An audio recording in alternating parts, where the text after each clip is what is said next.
Quelle est l'imposition de tes dividendes? Si tu me suis depuis un petit moment, tu sais que je suis un fan des actions à dividendes que j'investis depuis plusieurs années, depuis à peu près 6 ans de des actions à dividendes.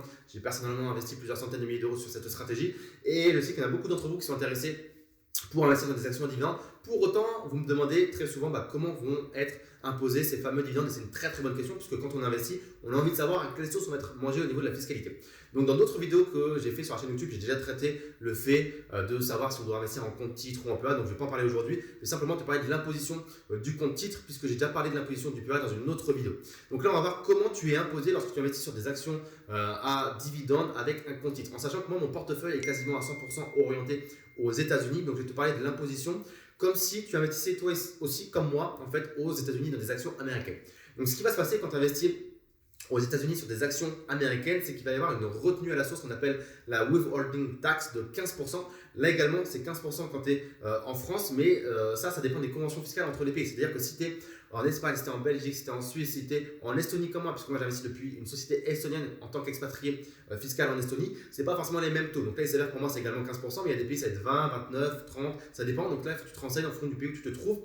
On ne va pas parler de ça aujourd'hui. On va considérer vraiment que tu es résident fiscal français, que tu investis en nom propre avec un compte titre ordinaire, très simplement sur des actions américaines. Donc il faut savoir qu'il va y avoir une retenue à la source de 15% et ensuite tes dividendes vont être imposés en France selon deux choix qu'on va regarder ensemble sur un tableau très précisément après. Et ce qui va se passer, c'est que je te propose que je prenne mon tableau tout de suite, qui devra apparaître tout de suite à l'écran et on va voir ensemble ce qui se passe concernant l'imposition de tes dividendes. Donc tu as deux solutions. La première solution, c'est de dire, je fais ça très très simple, il y a ce qu'on a mis en place en France, la flat tax. Donc tu payes 30%, le montant de la flat tax en France c'est 30% et c'est terminé comme tu peux le voir sur le tableau, la colonne flat tax à 30% et tu payes ça et c'est terminé. Donc pour en revenir quand même sur la retenue à la source de 15%, il faut savoir que cette retenue à la source, elle est maximum de 15% et elle peut être parfois variable. Je ne vais pas entrer dans les détails, mais retiens quand même dans le cas général que ça va être 15%. Donc ça sera effectué donc, sur tes dividendes en tant que non-résident américain. Et ensuite, donc, tes dividendes ils seront imposés encore une fois en France. Parce que bien évidemment, la France, elle aussi, sa part du gâteau. Et donc, ça sera imposé en France sur l'impôt sur le revenu, sur le montant brut, donc avant le retenu à la source, ainsi que donc soumis aux prélèvements sociaux de 17,2% en France. Malheureusement, ça ne peut pas échapper en France, il y a toujours les prélèvements sociaux quelque part. Et avec une application quand même au préalable d'un abattement forfaitaire de 40%. Donc, c'est-à-dire qu'on évite la double imposition par un crédit d'impôt qui sera crédité entre guillemets en année N+1 grâce, comme je te disais tout à l'heure, aux conventions fiscales qui existent entre la France et aux États-Unis. Donc ça t'évite de payer en fait deux fois l'impôt sur la même chose parce que, comme tu l'as compris, il y a donc la retenue à la source de 15% et ensuite tu es imposé en France soit sur la flat tax, soit à l'IR. C'est vraiment, tu as deux choix. Soit tu te dis, je fais la flat tax 30% c'est terminé, soit je suis imposé à l'IR, comme tu peux le voir sur le tableau. Et qu'est-ce que ça donne concernant justement l'IR? On peut voir en fait qu'en fonction de ton taux marginal d'imposition, le TMI, c'est potentiellement plus intéressant d'être à l'IR ou potentiellement plus intéressant d'être à la flat tax à 30%. Donc on voit que par exemple, si tu es à une tranche de 0%, eh bien, après abattement de 40% sur 0, donc il reste toujours 0, tu n'as que la CSG-CRDS, ce qu'on appelle les prélèvements sociaux de 17,2% à payer. Donc en gros, c'est beaucoup plus intéressant si tu es à la tranche de 0% d'être à l'IR et de payer seulement que 17,2%. Si tu es à la tranche d'imposition de 11%, on peut voir que après abattement de 40% et application de la CSG, des prélèvements sociaux à 17,2%, eh bien, tu es à une imposition de 23,80%.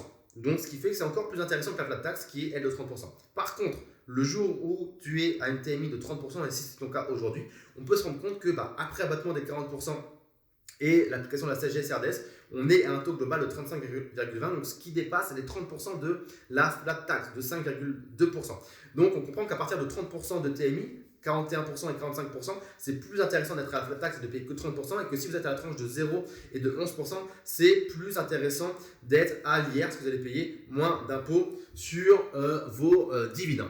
Donc en gros, voilà ce que je pouvais vous dire. Pour conclure, finalement, vous avez deux choix. Donc, soit l'IR, c'est la PFU, on vient de voir qu'est-ce qui était le plus intéressant. Et pour vous donner les formulaires qui sont utiles à la déclaration de revenus, c'est les formulaires 2042 et 2047 pour déclarer vos dividendes dans votre déclaration de revenus. Encore une fois, n'hésitez pas à vous rapprocher d'un professionnel pour votre déclaration de revenus parce qu'à partir du moment où il y a potentiellement des actions étrangères, des dividendes étrangers, il peut y avoir des petites particularités comme on vient de le voir à l'instant, notamment avec le prélèvement à la source et le crédit d'impôt qui fait en année N+1. Mais voilà comment vous allez être entre guillemets mangé. Donc je trouve que c'est relativement correct, notamment vis-à-vis de la PFU de 30% de la flat tax. Je trouve que c'est entièrement correct.